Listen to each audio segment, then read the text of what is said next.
Hello, good morning students. पिछले class में हम लोगों ने प्रश्नावली 4 तक पढ़ लिए थे, तो चलिए आज आगे पढ़ते हैं। तो आगे है हम लोगों का अध्याय 3 पढ़ रहे थे, जो अध्याय है हम लोग का एक चर का द्विघात समीकरण, जिसमें हम लोग प्रश्नावली 4 तक पढ़ लिए थे। तो आगे है द्विघात समीकरण के मूल एवं गुणांकों में संबंध। तो आइए देखते हैं। द्विघातीय बहुपद में हमने बहुपद के शून्यक एवं गुणांकों के संबंध में देखा था। वही संबंध द्विघातीय समीकरणों के मूलों एवं गुणांकों में भी होता है। माना समीकरण ax² + bx + c = 0 के मूल अल्फा एवं बीटा, जहाँ यानी कि मूल जो है समीकरण ax² + bx + c = 0, ये समीकरण है के मूल अल्फा एवं बीटा है, जहाँ a does not equal 0, a b c वास्तविक संख्याएं हैं, जिसमें वर्ग समीकरण में एक क्या नहीं होना चाहिए, 0 नहीं होना चाहिए a का मान, और a b c कोई वास्तविक संख्याएं है। तब x माइनस ए फर्स्ट ब्रैकेट में, सेकंड ब्रैकेट में x माइनस अल्फा है, सेकंड ब्रैकेट में है x माइनस बीटा = 0, या x² माइनस ब्रैकेट में है alpha plus beta into x plus alpha into beta = 0 वर्ग समीकरण होगा। तो वर्ग समीकरण ज्ञात करने का फॉर्मूला है जब उनके मूल दिए हों। तो क्या होगा वर्ग समीकरण ज्ञात करने का फॉर्मूला, x² माइनस ब्रैकेट में है alpha plus beta into x plus alpha into beta = 0 वर्ग समीकरण होगा। वर्ग समीकरण ax² + bx + c = 0 को निम्नलिखित रूप में भी लिखा जा सकता है। तो किस रूप में लिखा जा सकता है, आइए देखते हैं। तो x² यानी कि a का डिवाइड कर दिए हैं, तो क्या हो जाएगा x² + b/a + x + c/a = 0, ये समीकरण 2। हम देखते हैं कि समीकरण 1 और 2 दोनों ही एक ही समीकरण के दो रूप हैं, अतः इनकी तुलना करने पर हम पाते हैं कि मूलों का योगफल यानी कि अल्फा प्लस बीटा = -b/a तथा मूलों का गुणनफल अल्फा इंटू बीटा = c/a। तो ये होता है, ये याद रखना पड़ेगा आप लोगों को। मूलों का योगफल यानी कि अल्फा प्लस बीटा = -b/a और मूलों का गुणनफल अल्फा इंटू बीटा = c/a। तो ये फॉर्मूला है, तो इसको आप लोग याद रखेंगे। तो चलिए एक उदाहरण देख लेते हैं इसी से संबंधित। उदाहरण नंबर 24 है x² - 5x + 24 = 0 के मूलों का योगफल एवं गुणनफल ज्ञात कीजिए। तो मूलों का योगफल एवं गुणनफल ज्ञात करना है यहाँ पर। तो समीकरण x² - 5x - 24 = 0 की तुलना ax² + bx + c = 0 से करने पर a = 1, b = -5, c = -24। तो ये है। तो मूलों का योगफल एवं गुणनफल ज्ञात करना है। तो मूलों का योगफल क्या होता है, -b/a। तो यहाँ पर b और a का मान रख देंगे। b का मान क्या है, -5, पहले से एक माइनस है, तो ब्रैकेट में रखेंगे अपॉन a यानी कि 1 हो जाएगा। तो यहाँ रख दिए हैं, तो माइनस ब्रैकेट में -5/1, तो 5/1 यानी कि 5 मूलों का योगफल। और गुणनफल c/a होता है, तो क्या हो जाएगा, c का मान -24 था और a का मान 1, तो -24। तो इस तरीके से ज्ञात करना है मूलों का योगफल एवं गुणनफल। तो उदाहरण नंबर 25 आप लोग बना के देख लेंगे। तो आइए आगे देखते हैं। मूल ज्ञात होने पर द्विघात समीकरण बनाना। तो मूल ज्ञात होने पर द्विघात समीकरण किस प्रकार से बनाते हैं, आइए देखते हैं। तो ये याद रखना पड़ेगा आप लोगों को। ये फॉर्मूला है जब मूल दिए हों तो वर्ग समीकरण बनाने का। तो क्या है, यदि किसी द्विघात समीकरण के मूल अल्फा एवं बीटा हो तब वह द्विघात समीकरण निम्न होगा। यदि वर्ग समीकरण के मूल दिए रहेंगे अल्फा एवं बीटा, तब वर्ग समीकरण जो है बनाने के लिए फॉर्मूला है एक्स स्क्वायर माइनस ब्रैकेट में alpha plus beta into x plus alpha into beta is equal to 0। Alpha plus beta क्या है, मूलों का योगफल है, और अल्फा इंटू बीटा मूलों का गुणनफल है। उसी को यह वर्डों में लिखा गया है, यानी कि हिंदी में। तो एक्स स्क्वायर माइनस मूलों का योगफल इंटू एक्स प्लस मूलों का गुणनफल इज इक्वल टू 0। तो एक उदाहरण यहाँ से भी देख लेते हैं। जैसे उदाहरण नंबर 26 है, वह द्विघात समीकरण ज्ञात कीजिए जिनके मूल 3 व -8 है। तो मूल ज्ञात होने पर बनने वाला द्विघात समीकरण का ये फॉर्मूला है एक्स स्क्वायर माइनस मूलों का योगफल इंटू एक्स प्लस मूलों का गुणनफल इज इक्वल टू 0। तो इसमें रख देते हैं मूलों का योगफल। तो यहाँ मूल दिया गया है, ये फर्स्ट वाला अल्फा होता है, सेकंड वाला बीटा, तो दोनों को प्लस कर देंगे तो 3 प्लस ब्रैकेट में क्या लगेगा -8 क्योंकि ये माइनस में है, फिर ब्रैकेट बंद, फिर एक्स होता है, ये एक्स हो गया प्लस का प्लस मूलों का गुणनफल 3 इंटू -8 इज इक्वल टू 0। तो एक्स स्क्वायर इसके अंदर वाला को सरल कर दिए तो क्या आएगा -5 इंटू एक्स, फिर यहाँ मल्टीप्लाई 3 8 जा 24 -24, तो यहाँ माइनस माइनस प्लस, तो एक्स स्क्वायर माइनस 5x, और यहाँ पर प्लस माइनस माइनस, तो 24 इज इक्वल टू 0। तो इस तरीके से बनाना है तो बन जाएगा। तो बाकी एग्जाम्पल भी आप लोग पढ़ लेंगे। तो आइए प्रश्नावली स्टार्ट करते हैं। तो प्रश्नावली 5 है, वर्ग समीकरण बनाइए जिनके मूलों का योगफल एवं गुणनफल दिया गया है। तो जैसा अभी हम लोग एग्जाम्पल पढ़े तो उसी के अनुसार बनाना है। तो यहाँ क्या है, मूलों का योगफल दिया गया है और गुणनफल। तो आइए देख लेते हैं एक क्वेश्चन।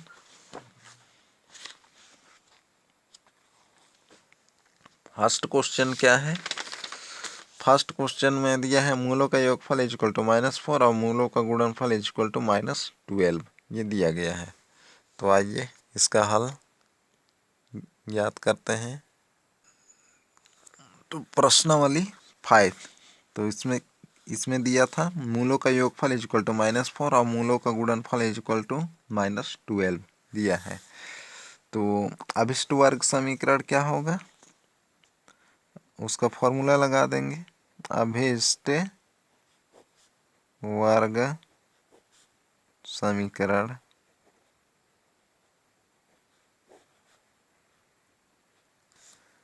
है, क्या होता है, एक्स स्क्वायर माइनस ब्रैकेट में क्या होता है, मूलों का योगफल, मूलों का योगफल ब्रैकेट बंद इंटू एक्स प्लस क्या होता है, मूलों का गुणनफल इज इक्वल टू 0। तो ये होता है फॉर्मूला है, तो इसमें रख देंगे। यहाँ क्या दिया है, मूलों का योगफल कितना दिया है, -4, तो -4 रखेंगे, एक्स स्क्वायर माइनस मूलों का योगफल -4, तो -4 इंटू एक्स प्लस, और मूलों का गुणनफल कितना दिया है, -12, तो यहाँ -12 इज इक्वल टू 0। तो इसको आगे हल कर देंगे तो क्या हो जाएगा, X square minus into minus plus 4 into X, तो 4x, यहाँ plus minus -12 is equal to 0। तो यही हम लोग का अभिष्ट वर्ग समीकरण है। तो इस तरीके से बनाना है जब मूलों का योगफल एवं गुणनफल दिए रहेगा तब।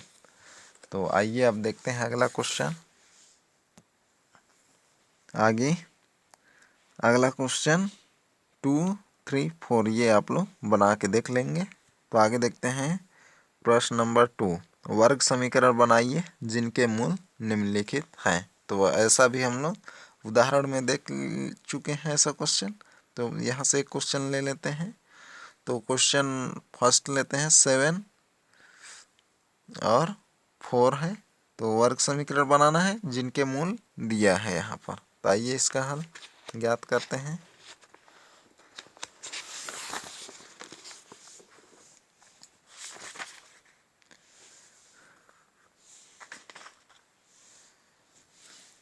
तो हल नंबर 2 का फर्स्ट, तो इसमें क्या दिया था, मूल दिया था। और इससे पहले क्वेश्चन पढ़े जिसमें क्या दिया था, मूलों का योगफल एवं गुणनफल दिया है। तो यहाँ पर क्या दिया है, दिया है समीकरण के मूल, समीकरण के मूल। तो समीकरण के मूल क्या क्या दिया है, alpha is equal to, first वाला अल्फा होता है तो 7 है, और सेकंड वाला बीटा, और ये दिया है 4। तो ये मूल दिए गए हैं। तो वर्ग समीकरण क्या होगा, तो वही फॉर्मूला लगाएंगे। तब अभीष्ट वर्ग समीकरण होगा। तो क्या होता है, एक्स स्क्वायर माइनस ब्रैकेट में अल्फा प्लस बीटा, यानी कि मूलों का योगफल into x plus alpha into beta is equal to 0। तो ये फॉर्मूला है। तो इसमें रख देते हैं अल्फा और बीटा का मान। तो क्या हो जाएगा, X square minus alpha, alpha का मान कितना है 7, तो ब्रैकेट में 7, और बीटा का मान है 4, तो plus 4 into x plus alpha into beta. तो क्या हो जाएगा 7 इंटू 4 इज इक्वल टू 0। तो एक्स स्क्वायर यहाँ से इसको सरल कर देंगे तो क्या आ जाएगा, -3 इंटू एक्स प्लस 7 4 जा 28 इज इक्वल टू 0। तो ये हो जाएगा वर्ग समीकरण आंसर। तो इस तरीके से बनाना है, तो बना लेंगे। तो आइए आगे देखते हैं। आगे जो है इसी तरीके से बनाना है बाकी क्वेश्चन भी, बस चिन्हों को ध्यान रखना है। और जैसा हम लोग चिन्हों का प्लस या माइनस करते हैं उसी तरीके से करेंगे, या मल्टीप्लाई का जो भी नियम है उसके अनुसार करेंगे। तो आइए आगे देखते हैं क्वेश्चन नंबर 3, निम्नलिखित वर्ग समीकरण के मूलों का योगफल व गुणनफल ज्ञात कीजिए। तो ऐसा भी क्वेश्चन हम लोग पढ़ चुके हैं एग्जाम्पल में। यहाँ से भी एक क्वेश्चन देख लेते हैं। तो क्वेश्चन नंबर फर्स्ट है 3x square plus 7x plus 1 is equal to 0 है। तो यहाँ से हम लोग को मूलों का योगफल एवं गुणनफल ज्ञात करना है। तो आइए देखते हैं। तो समीकरण था हम लोग का 3x square plus 7x plus 1 is equal to 0। तो वहाँ से हम लोग को मूलों का योगफल एवं गुणनफल ज्ञात करना है। तो वर्ग समीकरण, वर्ग समीकरण क्या था, 3x square plus 7x plus 1 is equal to 0 की तुलना कर देंगे पहले किससे, मानक वर्ग समीकरण से, की तुलना मानक वर्ग समीकरण से करने पर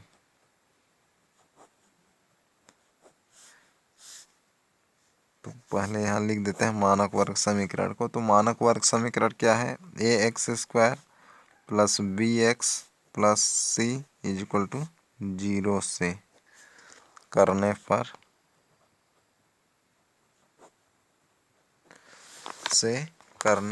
पर तो a इक्वल टू क्या हो जाएगा यहाँ पर, ये 3 और b इक्वल टू 7 और c इक्वल टू 1, तो ये हो जाएगा।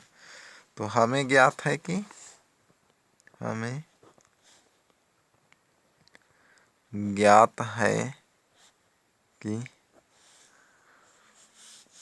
मूलों का योगफल मूलों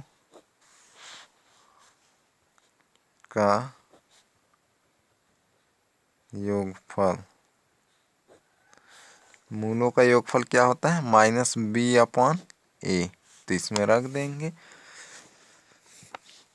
तो इज इक्वल टू क्या हो जाएगा, b का मान क्या है 7, तो -7 और a का मान है 3, तो ये 3 हो जाएगा। तो ये हो जाएगा आंसर। तथा गुणनफल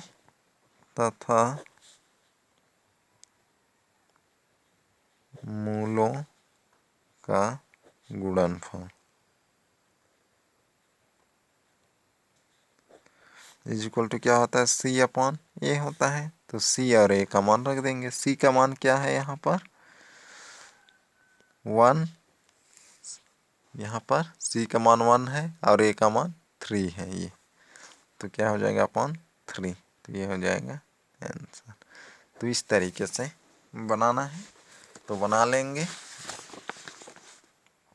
इस तरीके से हम लोग का जो अध्याय 3 एक चर का द्विघात समीकरण था कंप्लीट होता है।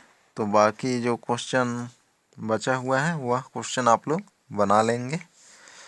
तब ये था अध्याय 3, तो जिसमें हमने सीखा में दिया गया है कुछ बिंदु, तो ये बिंदुएं आप लोग पढ़ लेंगे।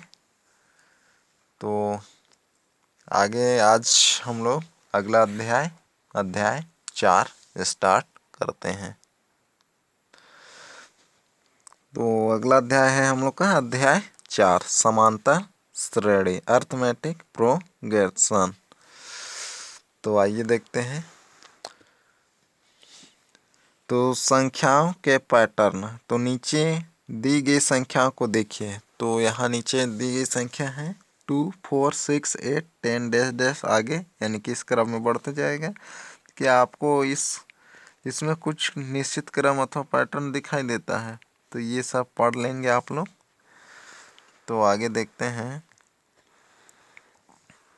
यहाँ से। श्रेणी क्या है? तो क्या होता है श्रेणी, आइए देखते हैं।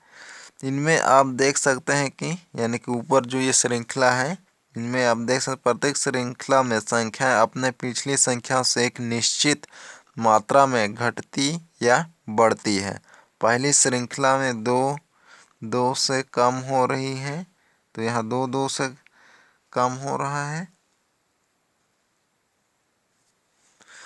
और दूसरी श्रृंखला में क्या हो रहा है 5 की संख्या में बढ़ रहा है। और यहाँ तीसरी यानी कि 4 में हम लोग 5 करेंगे 9 में फिर 5 प्लस तो 14 में फिर 4 प्लस 19, इस क्रम में बढ़ रहा है। तो तीसरा में क्या हो रहा है 3 में 4 प्लस करेंगे 7 में 4 प्लस करेंगे 11 में 4 प्लस करेंगे 15। तो इस तरह बढ़ता है या घटता है कोई भी श्रृंखला में। तो उसी को यहाँ बताया है, दूसरी में 5 से और तीसरी में 4 से बढ़ रही है। ऐसी संख्या श्रृंखलाएं जिनमें क्रमिक संख्याओं के बीच एक निश्चित क्रम हो श्रेणी कहलाता है। तो श्रेणी क्या है, ऐसी श्रृंखलाएं जिसमें क्रमिक संख्याओं के बीच एक निश्चित संबंध हो श्रेणी कहलाता है। तो ये था श्रेणी। तो कुछ श्रेणी यहाँ दिए गए हैं, जैसे 4 + 10, 4, 10, 16, 22, तो ये दिया गया है। उसी तरीके से दूसरा है 0, 3, 6, 9, इसी तरीके से बढ़ते जाएगा। वैसे ही है -1, -3, -5, -7, तो ये श्रेणी है। तो आगे है समांतर श्रेणी। तो समांतर श्रेणी, आपने देखा कि ऊपर दी गई श्रेणी में पहले पद के बाद प्रत्येक पद अपने पिछले पद से एक निश्चित संख्या जोड़कर प्राप्त किया जाता है। संख्याओं की ऐसी श्रृंखला समांतर श्रेणी कहलाती है और यह निश्चित संख्या समांतर श्रेणी का सार्वंतर कहलाती है। सार्वंतर धनात्मक, ऋणात्मक या शून्य हो सकता है। तो समांतर श्रेणी क्या है? अभी हम लोग यहाँ ऊपर में श्रेणी में देखें कि श्रेणी में पहले पद के बाद प्रत्येक पद अपने पिछले पद में एक निश्चित संख्या जोड़कर प्राप्त किया जाता है। ऐसी यानी कि संख्याओं की ऐसी श्रृंखला समांतर श्रेणी कहलाती है या एपी कहलाती है और निश्चित संख्या समांतर श्रेणी का सार्वंतर कहलाती है। सार्वंतर धनात्मक, ऋणात्मक या शून्य हो सकता है। तो यहाँ देखते हैं, आइए इस समांतर श्रेणी पर विचार करें। जैसे 8, 13, 18, 23, तो ये श्रृंखला है और ये समांतर श्रेणी है। तो आइए देखते हैं, इस श्रेणी में प्रथम पद 8 है, पहला पद क्या है? 8 है और दूसरा पद क्या है? 13 है, तीसरा पद क्या है? 18 है, चौथा पद क्या है? 23 है। प्रत्येक पद में 5 जोड़ने पर अगला पद मिलता है, तो प्रत्येक पद में 5 जोड़ेंगे तो अगला पद मिलते जाएगा। जैसे फर्स्ट पद 8 था तो इसमें 5 प्लस करेंगे तो कितना आ जाएगा? 13। फिर 13 में 5 प्लस तो कितना आ जाएगा? अगला पद 18। फिर 18 में 5 प्लस करेंगे तो अगला पद क्या होगा? 23। इसी तरीके से आगे अगर 23 में फिर 5 प्लस करते हैं तो अगला पद मिलते जाएगा। तो इस तरीके से आगे अगला पद मिलते जाएगा हम लोग को। इसलिए इस समांतर श्रेणी का सार्वंतर क्या है? 5। तो प्रत्येक में क्या प्लस कर रहे हैं हम लोग? 5। तो इसलिए इस श्रेणी का सार्वंतर क्या हो जाएगा? 5। तो आइए उदाहरण से देखते हैं। तो उदाहरण नंबर 1 है, समांतर श्रेणी -7, -11, -15, -19 के लिए प्रथम पद, चौथा पद और सार्वंतर ज्ञात कीजिए। तो प्रथम पद तो जो सबसे फर्स्ट में रहता है वही प्रथम पद होता है, तो यहाँ क्या हो जाएगा? -7। और चौथा पद चौथे नंबर पर कौन है? -19, तो ये -19।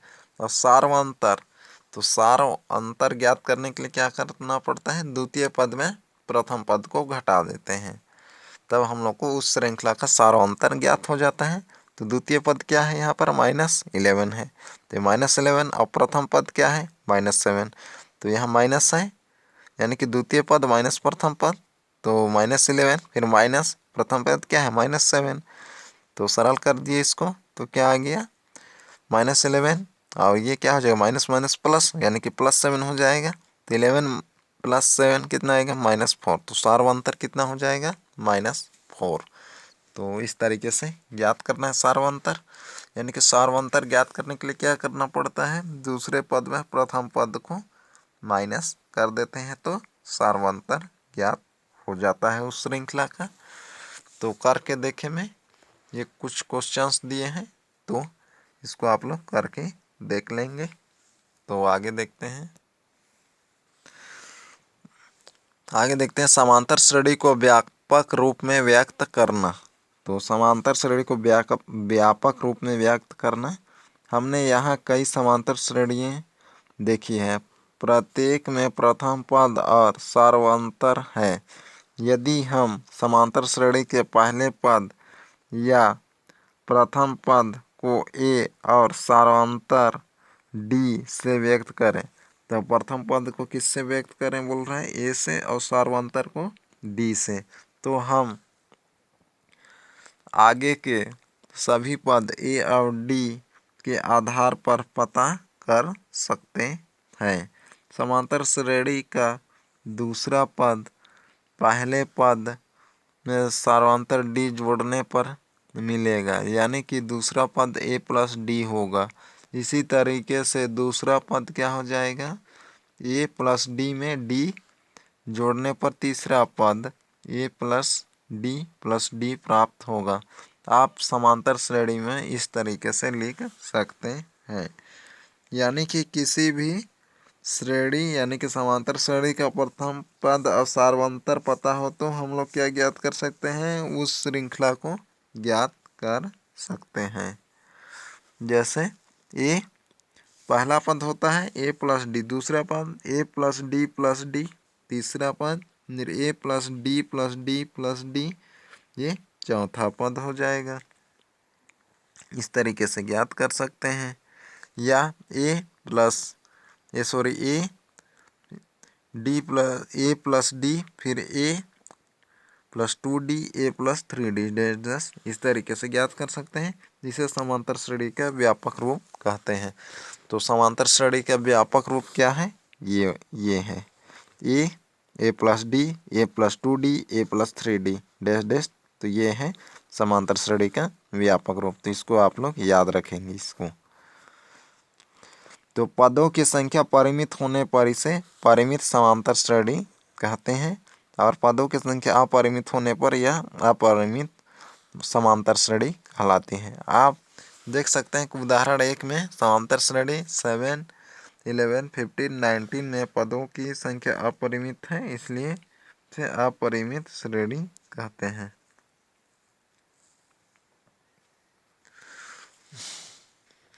तो करके देखें में कुछ क्वेश्चन दिया है, ये आप लोग बना के देख लेंगे। तो आगे देखते हैं उदाहरण नंबर 2। किसी समांतर श्रेणी का प्रथम पद ए, तो यहाँ पर दिया गया है किसी समांतर श्रेणी का प्रथम पद ए सार्वंतर डी हो तो श्रेणी का प्रथम 3 पद लिखिए। तो यहाँ क्या दिया है, समांतर श्रेणी का प्रथम पद ए और सार्वंतर डी दिया गया है। तो हम लोग को प्रथम 3 पद लिखना है। तो प्रथम पद क्या होता है, ए होता है। तो ए का मान क्या है, यहाँ पर 10 है। तो पहला पद यानी कि प्रथम पद ए इज इक्वल टू 10, ये हो गया। सार्वंतर डी इज इक्वल टू -3 दिया है। द्वितीय पद क्या होता है, ए प्लस डी होता है। तो ये अभी हम लोग व्यापक रूप में देखे थे, प्रथम पद ए, यहाँ पर एक बार देख लेते हैं। ये प्रथम पद ए, द्वितीय पद क्या होता है, ए प्लस डी होता है, और तृतीय पद ए प्लस 2D, और चौथा पद ए प्लस 3D। यानी कि प्रत्येक पद को ज्ञात करने के लिए, यानी कि यहाँ पर आप लोग देख सकते हैं कि पहला पद में डी नहीं है, दूसरा पद में एक बार डी है, और तीसरा पद में 2 बार डी है। यानी कि 1 डी कम होता है प्रत्येक पद में। जैसे फर्स्ट पद है तो डी नहीं होगा, और दूसरा पद है तो ए में क्या हो जाएगा, 1 डी प्लस हो जाएगा, ए प्लस डी। और तृतीय पद में कितना डी प्लस होगा, यानी कि ए में 2D प्लस होगा, और चौथे पद में 3D। तो इस तरीके से याद कर सकते हैं, या आप लोग याद रख सकते हैं ऐसा। तो द्वितीय पद क्या होगा, ए प्लस डी। तो 10 प्लस ब्रैकेट में क्या हो जाएगा, -3, तो -3, यानी कि इसको सरल कर देंगे तो -7। और तृतीय पद क्या हो जाएगा, ए प्लस 2D होता है। तो ए प्लस 2 इंटू डी, डी का मान रख दिए -3, तो इसको सरल करेंगे तो क्या आएगा, -6 होगा। 10 - 6, तो 10 - 6 यानी कि 4। तो अतः श्रेणी के प्रथम 3 पद 10, 7, 4 है। तो इस तरीके से याद करना है। तो समांतर श्रेणी के पहले पद या प्रथम पद को A1 से, द्वितीय पद को A2 से, तृतीय पद को A3 से, वे पद को AN से तथा सार्वंतर को D से व्यक्त करें तो समांतर श्रेणी A1, A2, A3, AN से व्यक्त कर सकते हैं। इस स्थिति में सार्वंतर D is equal to A2 - A1 या A3 - A2, AN - AN - 1।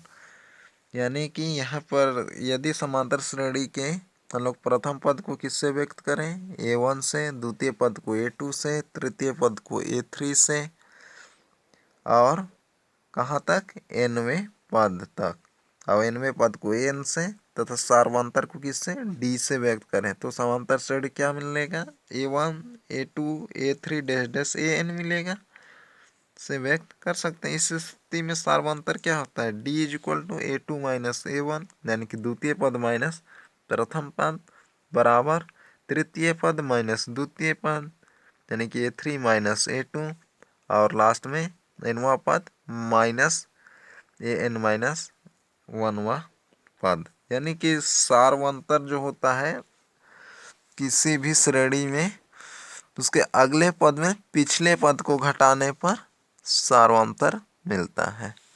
तो ये था सारवंतर, तो इसको भी आप लोग याद रखेंगे। तो इस तरीके से समझ गए होंगे कि प्रथम पद क्या होता है और सारवंतर क्या होता है और समांतर श्रेणी का व्यापक रूप क्या है। तो ये आप लोग याद रखेंगे तीनों बिंदुओं को। तो आगे है उदाहरण नंबर 3। तो उदाहरण नंबर 3 में एक क्वेश्चन देख लेते हैं। तो यहाँ कौन सा श्रेणी समांतर श्रेणी में है, कौन सा नहीं है, या अगले पद लिखिए। तो जैसे पहला क्वेश्चन है 9, 27, 81। तो इसमें पहला पद क्या है, 9 है, दूसरा पद 27, तीसरा पद 81। तो A1 क्या है, 9 है, A2 क्या है 27, A3 क्या है 81 है। तो सारवंतर क्या हो जाएगा, A2 माइनस A1 यानी कि 27 माइनस 9, तो ये हो गया 18। उसी तरीके से A3 माइनस A2 यानी कि 81 माइनस 27 इज इक्वल टू 54। तो चूंकि A3 minus A2 does not equal A2 minus A1, इसलिए दी गई श्रृंखला समांतर श्रेणी में नहीं है। तो समांतर श्रेणी में होने के लिए क्या होना चाहिए, सभी में सारवंतर बराबर होना चाहिए। तो ये थे कुछ क्वेश्चन समांतर श्रेणी के। तो आज का क्लास यही तक, अगले क्लास में फिर मिलते हैं। Okay, bye.